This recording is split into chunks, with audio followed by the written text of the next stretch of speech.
Namaste student. Today we can discuss new branches that is experimental psychology यानी कि प्रायोगिक मानसशास्त्र। इसके बारे में जानकारी लेंगे। पिछले बार अपने ब्रांचेस ऑफ साइकोलॉजी इस टॉपिक में थेरोटिकल ब्रांच की स्टडी कर रहे हैं अपन। Social psychology, conjugative psychology, then you can study child psychology and development psychology.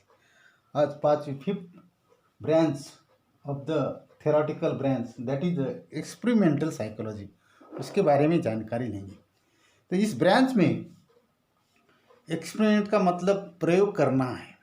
प्रयोग किए जाते हैं, नए नए प्रयोग करके, खोज करके उसके ऊपर प्रयोग किए जाते हैं। एनिमल पर या प्राणी पर, पक्षी कोई हो, उसके ऊपर प्रयोग किए जाते हैं। नए संशोधन यानी रिसर्च किया जाता है।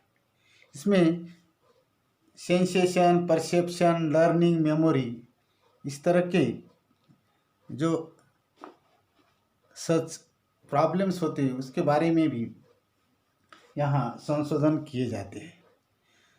तो इस तरह से अगले 12वीं को आपको एक्सपेरिमेंट मेथड दी गई है। वहाँ प्रायोगिक पद्धति बोलते हैं उसको, एक्सपेरिमेंटल मेथड यूज की गई है।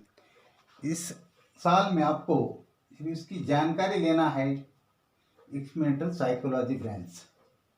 इसमें एक आपको प्रयोग दिया गया है अपने किताब में, उसके ऊपर डॉग पर ये प्रयोग किया गया है। पैवेली इस रशियन साइकेट्रिक्स है, इन्होंने अपने खुद के डॉग पर एक प्रयोग किया है, that is called classical condition, अभिजात अभिसंधान कहा जाता है। इस तरह का प्रयोग किया गया है। अपने किताब में इसकी रचना दी गई है। इस तरह से उसको पट्टे से बांध के टेबल पे रखा गया है। इसमें सादी सिंपल रचना उन्होंने की है। उससे पहले स्टिमुलस और जीरो कंडीशन क्या होती है उसके बारे में थोड़ी सी जानकारी होना बहुत जरूरी है। तो पहले देखते हैं stimulus. What is mean by stimulus? Stimulus यानी उद्दीपक। साइकोलॉजी में उद्दीपक का यूज किया जाता है। कोई चीज हो, वस्तु हो, प्राणी हो, पक्षी, जिसका आपसे संबंध है, उसका परिणाम आपके जीवन पे होता है, उसको स्टिमुलस कहा जाता है। फॉर एग्जाम्पल, ये पूरा वर्ल्ड है, यहाँ आदमी है, तो इस अराउंड में बहुत सारे स्टिमुलस होते हैं, उसका असर उसके ऊपर गिर जाता है। कोई चीज हो, वस्तु हो, प्राणी हो, पक्षी हो, सबको कॉमन शब्दों उपयोग किया जाता है, दैट इज कॉल्ड स्टिमुलस। इसको उद्दीपक कहा जाता है, ये याद रखिए। तो उद्दीपक का यूज यहाँ किया गया है, that is called stimulus. Second thing is importance. क्या है इसमें? एक्सपेरिमेंटल साइकोलॉजी में प्रयोग जो किए जाते हैं उसमें दो चीज इम्पोर्टेंस है। ये प्रयोग करने वाला आदमी जो है, संशोधक है, वो that is called experimental, and that is जिस पर प्रयोग किया जाता है उसको सब्जेक्ट, ऐसा बोलते हैं। सब्जेक्ट एक्सपेरिमेंटल, प्रयोगकर्ता, जिस पर प्रयोग कर रहा हो उसको प्रयुक्त बोलते हैं।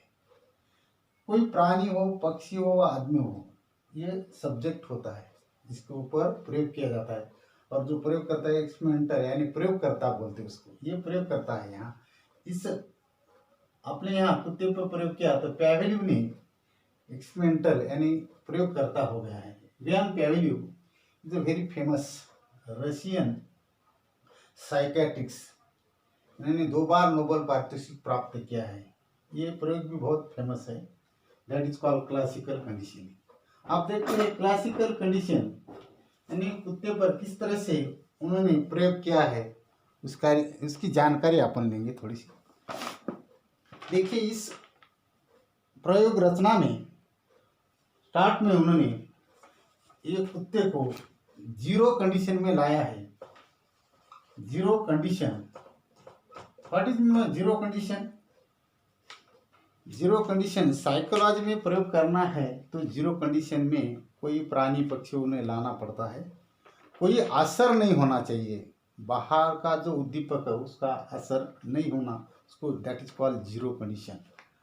फॉर एग्जाम्पल यहाँ देखिए, खुद का डॉग है लेकिन उन्होंने डायरेक्ट उसके ऊपर प्रयोग नहीं किया, उन्होंने 7-8 दिन उस कुत्ते को प्रयोगशाला में लाना, फिर टेबल पे बिठाना, घुमाना, फिर घर पे लेके जाना, इस तरह से उन्हें 7-8 दिन वैसे प्रयोग किया।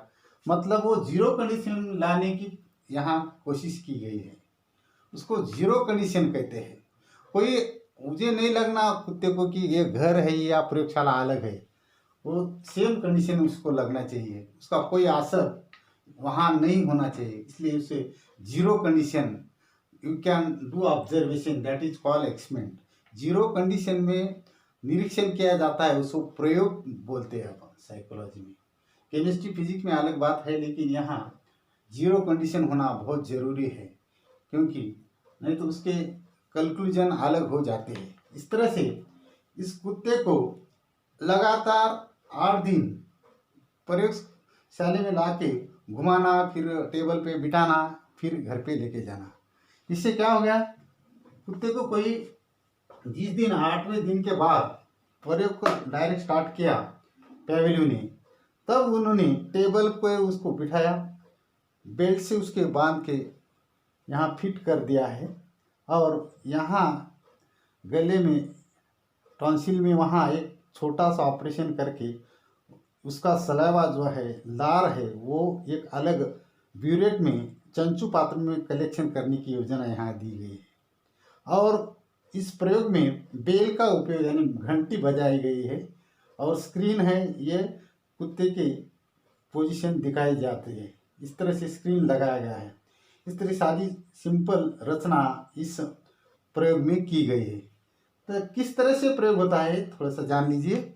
इस प्रयोग में यहाँ देखिए, फर्स्ट कंडीशन फूड अन्न पदार्थ है तो आपको सलाइवा आ जाता है automatic, that is natural process, natural stimulus है। यहाँ पहले कंडीशन में अन्न पदार्थ देखते ही मुंह में पानी आ जाता है, लार आ जाती है, ये पहली कंडीशन में यहाँ भी दिखाई गई। दूसरे कंडीशन में क्या हो गया है, उन्होंने बेल बजाई है, तो बेल बजाने के बाद कुत्ते ने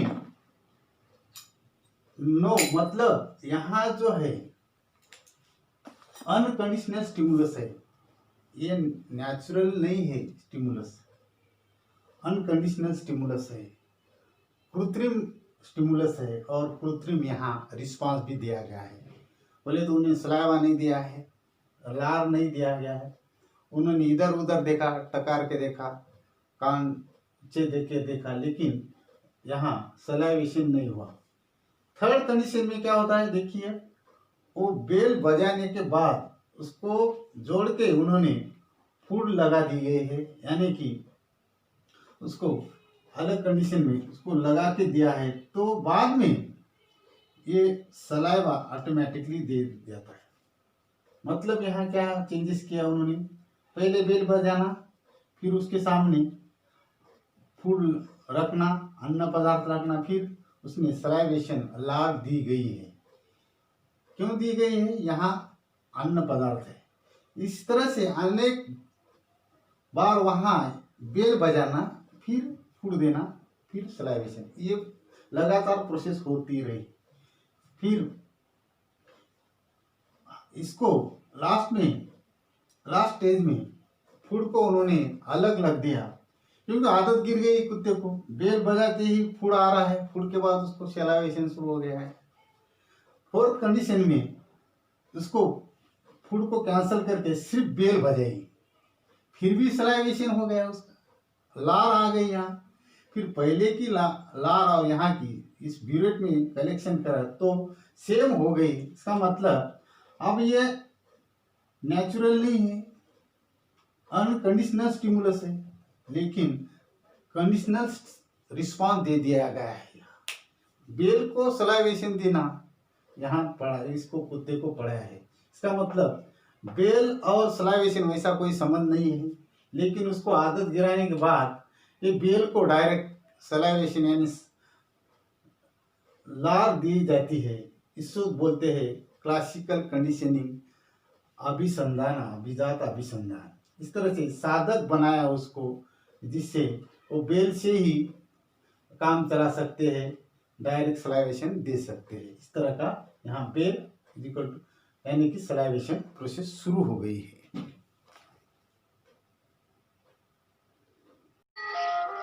Pavlov's aim was to discover what caused saliva to flow.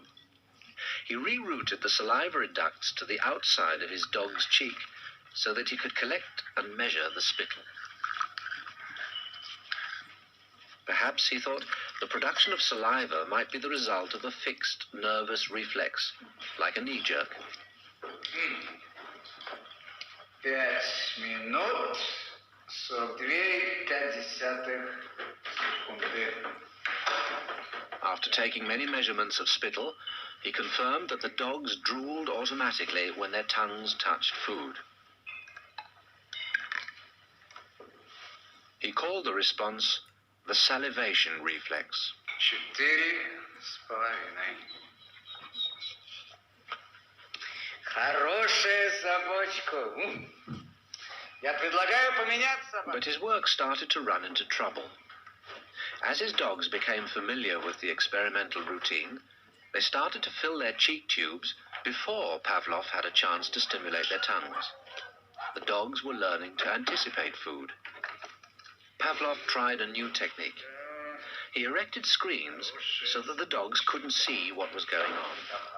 Before passing meat through the hatch, he introduced a stimulus that was totally unrelated to feeding. A ticking metronome.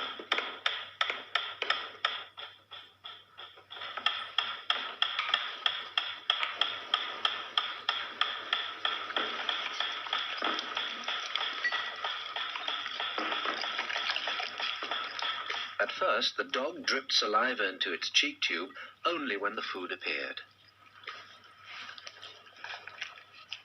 But after a number of trials, the dog began to connect the ticking with the arrival of meat.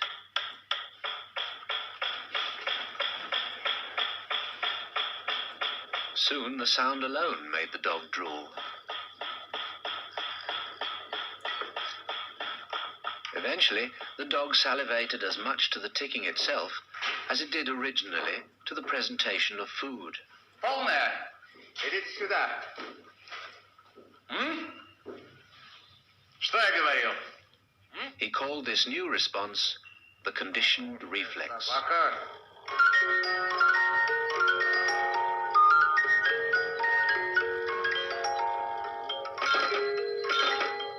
Whatever the stimulus, his dogs could soon be conditioned to produce saliva.